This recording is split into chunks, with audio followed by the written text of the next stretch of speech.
300 miles from home, I stood in front of a weathered cabin with nothing but a backpack on my shoulders and the sound of car doors slamming shut behind me.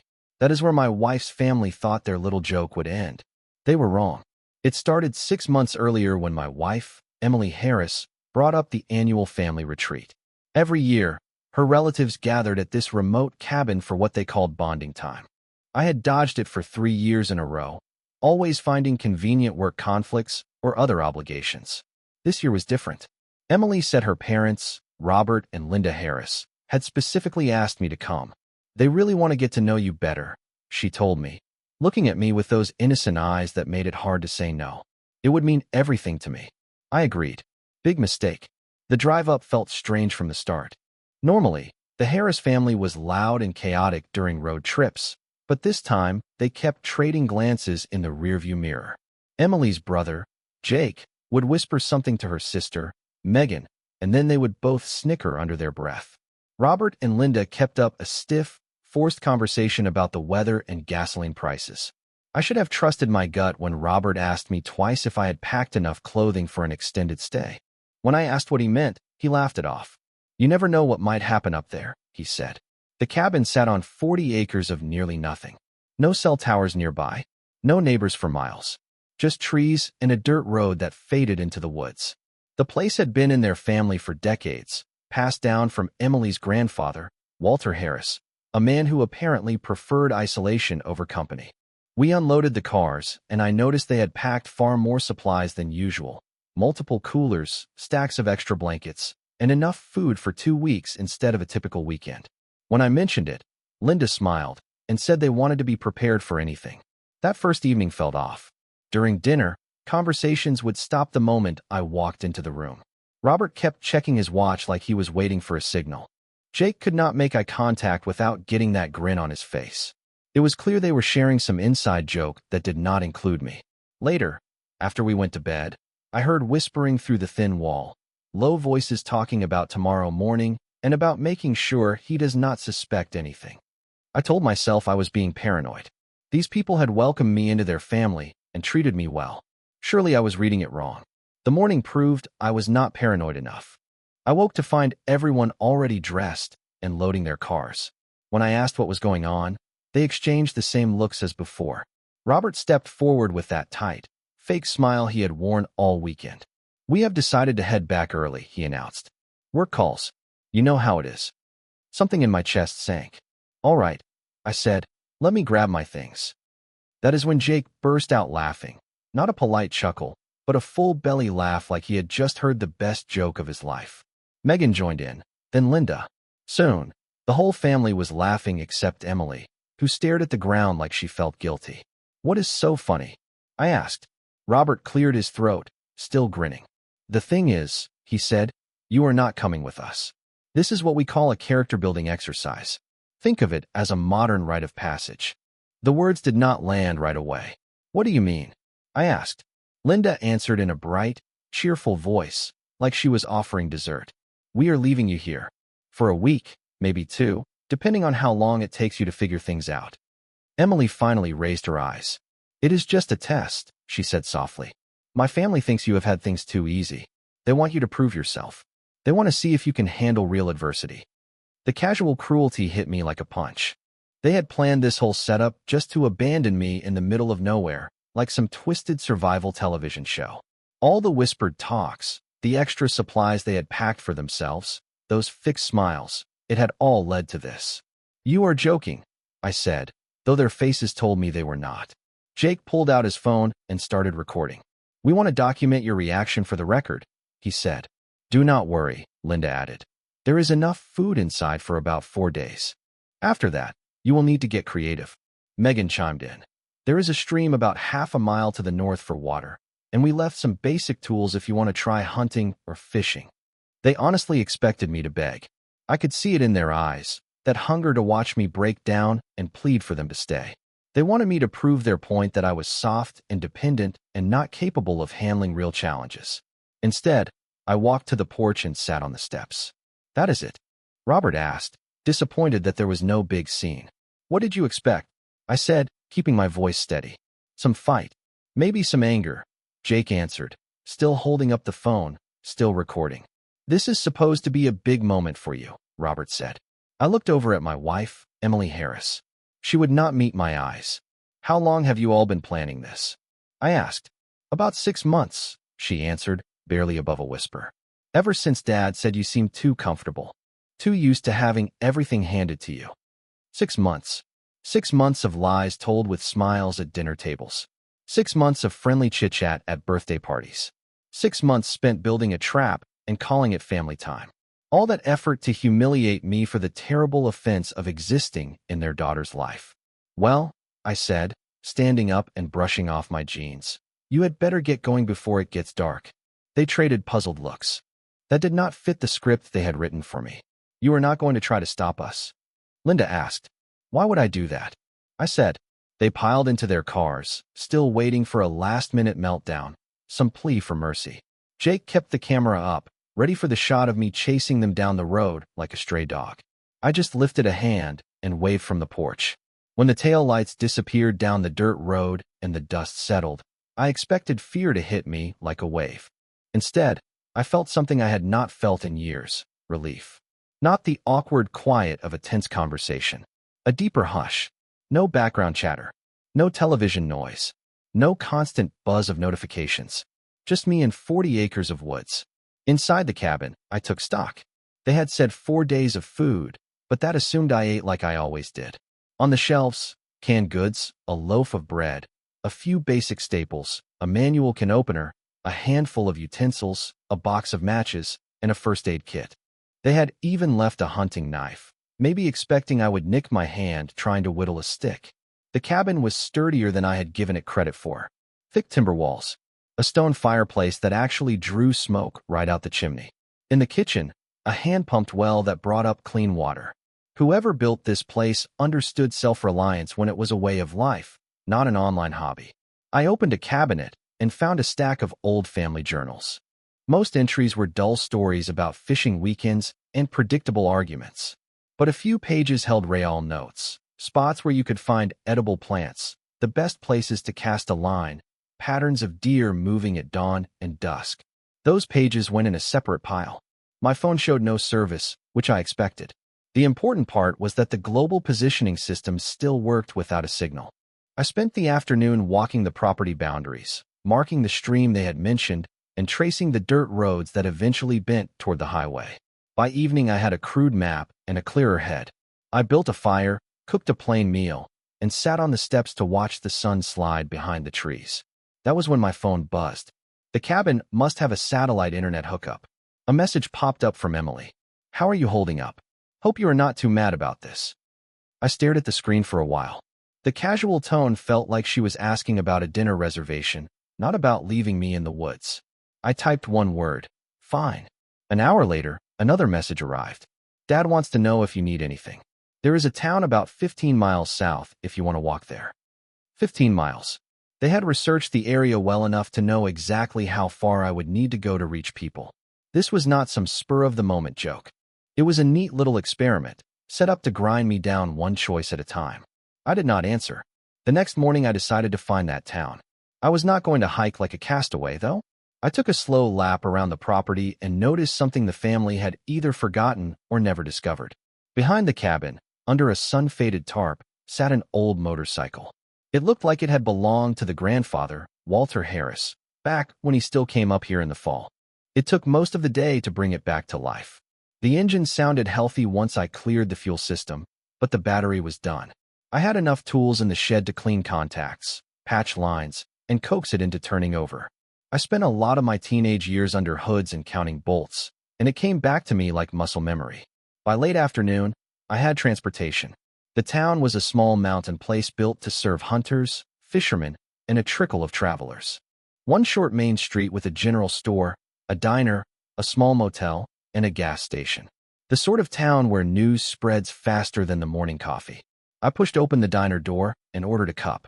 The waitress, a woman in her 50s with gray threading through her hair and curious eyes, studied me like a new road sign. "You staying up at the old cabin?" she asked. "For now," I said. "Not many folks this time of year," she said. "Most wait for hunting season." I told her I was staying out there for a few weeks and left out the parts that made me look like a fool. I needed a few basics, and I was curious about any work in town. The waitress's face brightened. She said they had just lost their morning cook the previous week, and the owner had been scrambling to cover the breakfast crowd. Within an hour, I was standing in front of the owner, a blunt, no-nonsense guy who cared only about whether I could run a grill. He did not ask for a biography. He asked if I could turn out eggs, bacon, and pancakes without slowing the line. I said yes. He offered me the morning shift starting the next day, cash paid daily, meals included. That evening, I rode the old motorcycle back to the cabin with groceries, coffee, and some tools bungeed to the seat. My phone showed 17 missed messages from Emily and her family. I skimmed the previews without opening them and watched the tone slide from breezy check-ins to tight, worried demands. The last note from Robert said, "This has gone on long enough. Call us back." I erased everything and powered the phone down. My first day at the diner started at 5 o'clock in the morning. By noon, I was off the clock, hands smelling like coffee and grill smoke, with the whole afternoon to myself. The work was simple and steady. Crack eggs, flip bacon, pour batter, keep the mugs full. The regulars were workers from around the county. Once they realized I was not a tourist playing dress up, they warmed up fast. By the third day, I had a rhythm. Work mornings. Walk or ride out to scout the area after lunch. Evenings by the fire, reading those old family journals and taking notes. The stripped-down routine felt good in a way I had forgotten. No office politics. No careful dance around someone else's pride. No little tests dressed up as lessons about character. That afternoon, Emily called 4 times. I picked up on the 4th ring. "Thank God," she said. "We have been worried. Why have you not answered?" "I have been busy." "Busy how?" "You were supposed to be in the middle of nowhere with nothing to do." "I found things to do." A long silence. "What things? Does it matter?" "Of course it matters," she said, slipping into that steady, patient tone. "This whole exercise was meant to teach you about self-reliance and perseverance. If you are just sitting there feeling sorry for yourself, you are missing the point." Even now, she tried to sell my abandonment as a favor. "I am learning plenty," I said. "Good. So when do you want us to come get you?" "Dad thinks a week is enough to make the point." "I do not." "You do not what?" "I do not want you to come get me." Another silence, heavier this time. "What do you mean?" "I mean I am staying for a while. Maybe longer." The protests came fast. I was being dramatic. I was refusing to learn. I was taking things too seriously. Under the scolding, I heard something else: fear. Their neat little plan was not landing where they expected. I ended the call and shut the phone off again. That night, I sat by the fire with a library book from the diner's take-a-book shelf and a small bottle of whiskey I had bought in town. A thought crept in and should have worried me, but it did not. I was not counting the days until I could go home. I was counting the days since I had felt this calm. By the end of my first week, I was the town's newest piece of gossip. The city husband abandoned at the old cabin who decided to stay. People expected me to fold. Instead, I showed up on time and did the work.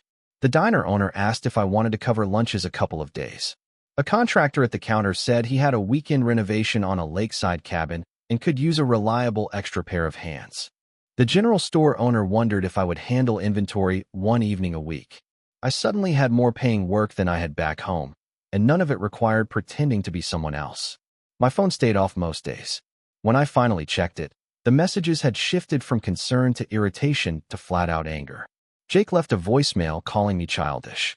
Linda sent a long lecture about family loyalty and forgiveness. Robert promised he would drive up and drag me back to reality. But Emily's texts told the real story. "I know you are upset, and you have every right," one said. "But proving your point by sulking will not fix anything. We can talk like adults when you come home." Sulking. That was her read on it. After 10 days, I called her. "Where have you been?" she snapped. "Do you have any idea how worried we have been?" "I have been working." "Working? What does that even mean?" "I got a job at the diner. I am also helping with some construction on the weekends." Silence stretched so long I checked to see if the call had dropped. "You got a job?" she said finally, slow and disbelieving. "You were supposed to be learning a lesson about hardship, not starting a new career. Maybe I learned a different lesson than the one you planned. This is ridiculous. You are acting like a child who ran away. Pack your things and come home. We will discuss this like adults when you are thinking clearly." "I am thinking clearly," I said, clearer than I have in years. What is that supposed to mean? Emily asked. I looked out the cabin window at the mountains, the late light laying gold over the ridges. It means I like it here. The work is honest. People say what they mean. Nobody runs little head games for entertainment. We were not playing games, she said. We were trying to help you grow. By leaving me in the woods, I said. As a joke. It was not a joke. It was a learning experience. And clearly it worked, because you are acting more independent than you ever did at home. The logic twisted in on itself. Even my doing well was supposed to prove that their cruelty had been wise. You are right, I said. I am being more independent, starting with choosing whether I want to be part of this family anymore. You do not mean that, she said. Do I not? I ended the call and turned the phone off. That weekend, I helped the contractor renovate a vacation place about 5 miles from the cabin. The work was heavy and straightforward, ripping out rot, setting new studs, hanging straight drywall, patching a roof so it actually shed water. At the end of each day, I could point to a wall that no longer bowed and shingles that would not leak. No vague performance charts. No office dance. Just a job done or not done. The contractor was a lean, weathered man in his 60s. He worked beside me without much talk. On Sunday afternoon, when we swept the porch and loaded the tools, he finally spoke. You are not bad at this, he said. Ever think about learning it proper? I might be interested, I said. There is real money in it up here, he went on. Folks from the city keep buying places, and most of them need more work than they think. I have more jobs than I can cover. I could teach you, if you are willing to put in the time. In 6 months, you could take on your own work. He laid it out straight. I would learn on current projects in exchange for labor. If I stuck with it, the pay would beat what I made back at the corporate desk, and the cost of living up here was a fraction of the city. That night, I called Emily one more time. She answered right away. I was starting to think you had lost your mind, she said. I am not coming back, I said. Stop it. Of course you are coming back. I am serious. I have work here. I am learning new skills. I am happier than I have been in years. You have been gone for 2 weeks, she said. That is not enough time to make life decisions. Your family made a life decision for me when they drove off, I said. I am just following the result. The result was supposed to be you realizing how good you had it at home, she said. You were supposed to appreciate us. What I realized is that life is better without people who think leaving someone is acceptable entertainment. Her voice climbed. We are your family. You cannot throw away years of marriage over one mistake. One mistake? I asked. You spent 6 months planning it. You lied to me for half a year, asked me to trust you, then left me here and filmed it. That is not a slip. That is a pattern. We were trying to help you, she said. By embarrassing me. By treating me like a lab animal. By recording my reaction so you could watch it later, I said. You are blowing this out of proportion. Am I? When you drew up this plan, did any of you stop to wonder if I might not find it funny? Did anyone say that abandoning your son-in-law in the middle of nowhere was cruel instead of helpful? Silence stretched. We thought you would be grateful, eventually, she said quietly. Grateful for being left behind? I said, I did discover my own strength. And part of that is walking away from people who confuse cruelty with love. I hung up for the last time. 3 days later, a pickup rolled into the drive. I watched Robert and Jake climb out, both of them wearing the look of men who plan to set things right by force of will. I stepped out on the porch. From their faces, I could tell they noticed the changes. In 3 weeks, I had dropped weight, built some muscle from the work, and picked up what folks in town called a mountain tan. I felt better than I had in a long time. You look different, Robert said, unsure if he meant it as a compliment. Clean living will do that, I said. Jake took a step like he meant to crowd me. Enough games. Time to come home and face reality. I crossed my arms and stayed where I was. This is reality, I said. You are the ones pretending that leaving people in the woods is a family tradition. We came to bring you back, Robert said. One way or another. And how are you planning to do that? I asked. They looked at each other, and I saw the gap between their plan and the world as it was. What were they going to do? Kidnap me? Drag me to the truck like I was a teenager who missed curfew? You cannot stay here forever, Jake said, but his voice did not have much weight behind it. Why not? I asked. I have work. I have a roof over my head. I have people who treat me with respect. What exactly am I supposed to miss about my old life? They had no answer. Robert and Jake stood in the drive for 20 minutes, trying every angle. First came the guilt about family duty. Then warnings about my job and apartment back in the city. Then the not-so-subtle threats about what would happen if I did not come to my senses. I leaned on the porch post with my arms folded and let them run out of steam. When they were done, I said, "Coffee?" The offer threw them off more than if I had yelled. "We are not here for coffee," Robert said. "We are here to bring you home." "And I am here because I choose to be," I said. Interesting how choice works. They left 20 minutes later, frustrated and empty-handed. I watched the taillights fade down the dirt road and knew the fight was not over. People like that do not accept a clean loss. I was right. Over the next week, Emily called again and again, running the whole list of pressure tactics: crying, anger, bargaining, threats. She told herself I was having some sort of breakdown and would snap back to the man she preferred. The big turn came when she brought up therapy. "I have been talking to someone about all this," she said. "A professional who works with relationship trauma. She thinks you might have a kind of reverse Stockholm syndrome. You are bonding with your isolation instead of seeing that we are trying to help you." "You are in therapy because I got a job and I am content," I said. "I am in therapy because you abandoned your family over a harmless prank," she shot back. "I abandoned my family," I said. "You are the ones who drove away and left me here." "That was temporary," she said. "This is permanent. Do you not see the difference?" "I see it fine," I said. "You left me expecting me to fail and crawl back. I did not fail. So now you are calling my success an illness." She ended the call saying she would pursue intervention options. I heard that as a threat. Time to make my position official. The next morning, I took the motorcycle to the county courthouse in the larger town an hour down the highway. I filed to establish residency, registered to vote, and opened a local bank account. If they wanted to push, I would be ready. I also stopped at a law office and sat down with an attorney, sharp eyes, early 40s, practiced in family law. I told her everything. Her eyebrows kept rising. "Let me be sure I have this right," she said. "Your wife's family invited you to an isolated property under false pretenses, left you there as a lesson, and now they are threatening forced intervention because you chose to remain?" "That is correct," I said. "Do you have proof?" "I do," I said, and showed her what I had. The video Jake posted of my reaction, thinking it was hilarious, the text messages, the voicemails. I had also saved screenshots and names of folks in town who had seen me working and living normally. "This is actionable," she said. "At a minimum, there are claims for false imprisonment and abandonment, and depending on how it was coordinated, possibly conspiracy. You do not have to go criminal. We can start with protection." I told her I did not want to press charges, but I wanted a clear line drawn. No forced rescues, no harassment. She drafted a cease and desist and set up documentation that I was of sound mind, here by choice, employed, and stable. 2 weeks later they arrived in force. Emily, her parents, her brother and sister, plus a social worker and a private counselor. 3 vehicles eased into the drive like a small procession.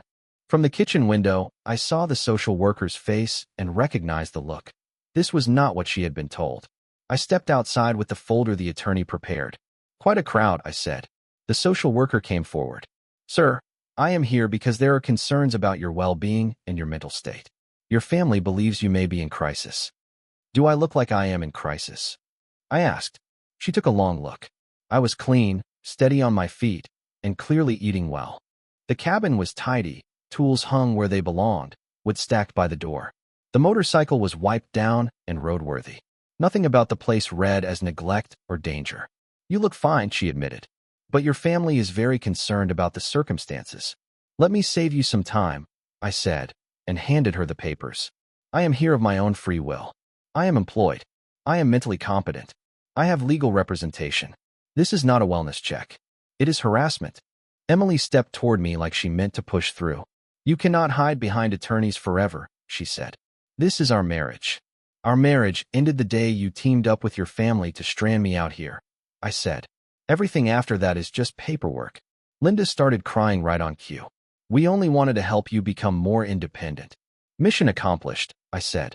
"I am so independent I do not need any of you." The counselor finally spoke. "Sometimes people make quick choices when they are hurt. Could this be an overreaction to what was essentially a misunderstanding?" "A misunderstanding?" I asked. "Doctor, If someone talks you into a family trip and then drives off and leaves you 300 miles from home as a joke, is that a misunderstanding? Well, when you put it that way, that is exactly what happened. They planned it for 6 months, lied to my face, and filmed my reaction for fun. The only misunderstanding here is their belief that I would be desperate enough to forgive them. Jake, who had been quiet, blew up. This is insane. You are throwing away your whole life because you cannot take a joke. I am not throwing anything away, I said. I am trading up. I have a job that pays better than my old one. My bills are lower. People are honest. And nobody calls psychological punishment family bonding. You are being ridiculous, he said. Ridiculous is driving 6 hours to harass someone who is clearly doing fine. Ridiculous is bringing a social worker to check on a man who is working, healthy, and living on his own. Ridiculous is refusing to admit your prank backfired. By then, the social worker had already turned around. I am satisfied he is here voluntarily and not in danger, she said. This is not a matter for social services. The counselor followed, unhappy to be used as a prop. That left me with Emily and her family. This ends now, Robert said, voice low. You have made your point. Time to come home. Or what? I asked. Or we make things very difficult for you. You already tried that, I said. How did it go? For the first time, I saw something besides anger in their eyes. It was the look people get when they finally realize they are not in charge. They had played their biggest card when they left me here, expecting it to break me. Instead, it set me free. Now they were standing in my driveway on my place, asking me to return to a life I had learned I did not want. Emily cracked first. You want the truth? She shouted, losing the careful tone. We did it because you were boring. You never took risks. You never stood up for yourself. You never showed any backbone. We thought if we pushed you hard enough, you would grow a spine. The whole family went silent. That was not part of their talking points. There it is, I said. The truth. Not character building. Not helping me grow. You were embarrassed by me. That is not what she meant, Robert said. That is exactly what she meant, I said. And you know what? She was right about one thing. I was boring. I was passive. I let people walk over me because I thought that was part of being a good husband. I stepped off the porch until I was standing a few yards from them. Here's what you did not count on. When you left me here, you did not just test whether I could make a fire and boil water. You showed me what you really think of me. And you showed me what it feels like to stop caring what you think. We were trying to help, Linda said. By embarrassing me? By treating me like a failed science project? By recording my breakdown to watch later? You did not break down, Jake said, like it was an accusation. Exactly, I said. I did not break down. I built up. And that scares you, because it means your little psychology game blew up in your faces. I lifted a hand toward the cabin, the stacked firewood, the clean motorcycle, the tidy yard. You expected to find me broken and thankful to be rescued. Instead, you found me working, healthy, and independent in ways I never was when I was trying to keep all of you happy. This is not real independence, Robert said. You are just hiding from responsibility. What responsibility? I asked. Do I owe you the courtesy of being treated like trash? Do I owe you the favor of calling your cruelty kindness? Do I owe you gratitude for being abandoned? Emily started crying, and this time it was not the stage version. It was the sound someone makes when they understand they have lost something they cannot replace. I love you, she said. We can fix this. People make mistakes. Some mistakes you can fix, I said. Others show you who people are. This was the second kind. So that is it, she asked. Years of marriage thrown away because of one bad choice. Not one choice, I said. 6 months of planning. Repeated lies. A coordinated humiliation. And even now, no real apology for what you did. You are angry it did not work, I said. Jake stepped forward like he wanted a fight. You think you are better than us now. I think I am better without you, I said. There is a difference. You arrogant. Careful, I said, letting my voice drop. You are on my property. The old me let things slide. The new me does not tolerate disrespect. He stopped. Probably the smartest choice he had made in weeks. You want to know what I figured out here? I went on. People treat you exactly as badly as you let them. For years I let you turn me into a project, a pet, a sideshow. I told myself that was what families did. I looked right at Emily. Then you left me here, and I learned what real respect feels like. The kind that is earned, not demanded. I never thought of you as a joke. Linda said weakly. You left me as a prank, I said. You filmed it. You planned it for months. If that is not treating a person like a joke, tell me what is. Silence stretched until Robert tried his last move. You will regret this, he said. When the shine wears off and you realize what you gave up, you will crawl back. We may not want you then. I smiled. You might be right about one thing. In a few years I will look back on this day, but I will not be thinking about what I lost. I will be thinking about what I escaped. They climbed into their vehicles without another word. Through the rear window, Emily watched me like she expected me to chase them, or at least look torn up. I turned and went inside to start dinner.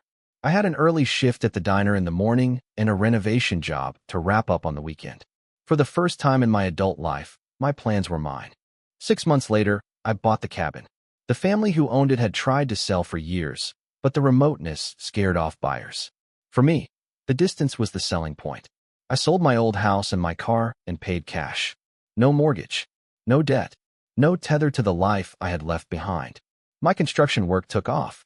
Word moved fast through the mountain towns that the so-called city guy showed up on time, did clean work, and did not overcharge. I had contracts stacked for 3 months, most of them from people with money who bought second homes and realized those homes needed real repairs. The irony did not miss me. I was earning more helping folks chase their quiet mountain dream than I ever made sitting in a corporate chair.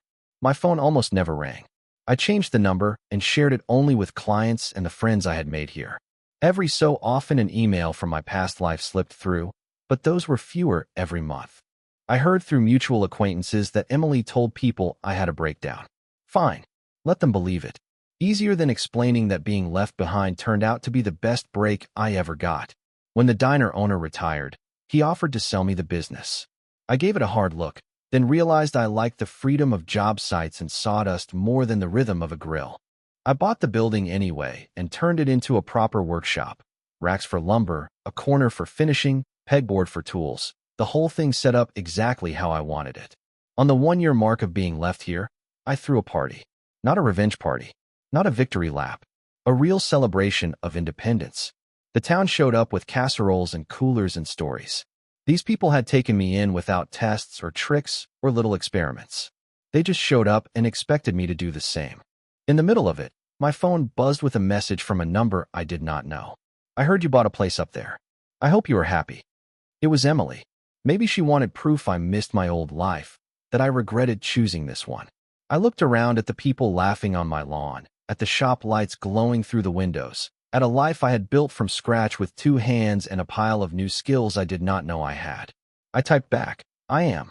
Then I deleted the number and turned the phone off. The party rolled on until midnight with laughter, tall tales, and the kind of easy closeness I had forgotten was possible.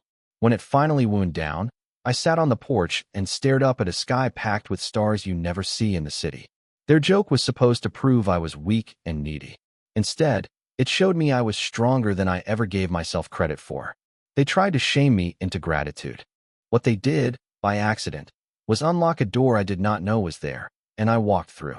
The best part was not the money or the quiet or even the freedom. The best part was knowing I would never again let anyone treat me like their entertainment.